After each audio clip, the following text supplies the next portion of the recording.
जहां पहले King's Landing में उसका ही बोलबाला चलता था, लेकिन अब वो टाइविन के ऊपर कुछ भी नहीं बोल सकती है। इससे यहाँ टिरियन और सर्सी के बीच एक नया बॉन्ड भी बनता है, जो कि देखने में काफी ज्यादा मजेदार था। अगर बात करें जैमी लैनिस्टर के बारे में, तो वो भी मेरा सबसे फेवरेट कैरेक्टर्स में आता है। सीजन 1 में उसे एक घमंडी इंसान के तौर पर दिखाया गया था। क्योंकि वो एक घमंडी इंसान था, जहां पर उसने सच में एक बच्चे को खिड़की से धक्का दिया था। लेकिन याद है जब मैंने कहा था कि ये कहानी हमें उन कैरेक्टर्स से एम्पैथी फील कराती है जो किसी न किसी डिसएडवांटेज में होते हैं। जैसे जॉन स्नो एक बास्टर्ड है और टिरियन एक ड्वार्फ है, तो जब जैमी अपना हाथ खोता है तो उसकी पूरी की पूरी पहचान ही बदल जाती है। पहले सीजन में वो वेस्टरॉस के सबसे बेहतरीन वॉरियर्स के तौर पर खुद के ऊपर बहुत ही प्राउड था, लेकिन जब उसने अपना हाथ खो दिया तो उसे ये जानना पड़ा कि जैमी लैनिस्टर एक इंसान के तौर पर कौन है, न कि सिर्फ एक वॉरियर के तौर पर। पूरे शो में से मेरा सबसे फेवरेट सीन्स में से एक है जब हम जानते हैं कि जैमी लैनिस्टर ने मैड किंग को क्यों मारा। उसने लाखों जिंदगियां बचाने के लिए ये किया था, लेकिन वेस्टरॉस के लॉर्ड्स ने उसे किंग्स लेयर कहना शुरू कर दिया और उसकी पक्ष सुनना भी जरूरी नहीं समझा। कैसे वो एक ओथ ब्रेकर से ओथ कीपर बनता है,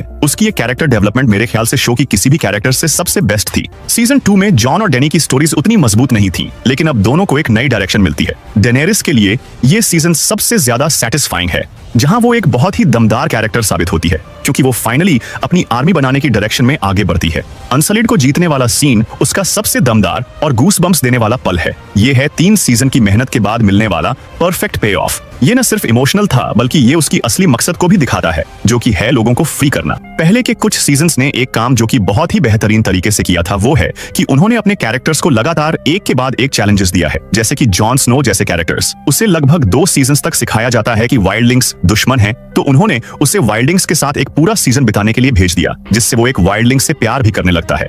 ये जॉन स्नो की कैरेक्टर डेवलपमेंट के लिए सबसे जरूरी चीज साबित हुई, जिसके वजह से उसके आगे के चॉइसेस पर वाइल्डिंग्स के साथ अनुभव गहरा असर डालती है। जॉन स्नो का सीजन 3 से लेकर सीजन 5 का आर्क उसका सबसे बेहतरीन पीरियड था, क्योंकि वो ड्यूटी और इमोशंस के बीच फंसा हुआ था, जहां मेस्टर ईमन का एक डायलॉग पहले ही इसका इशारा दे चुका था, love is the death of duty.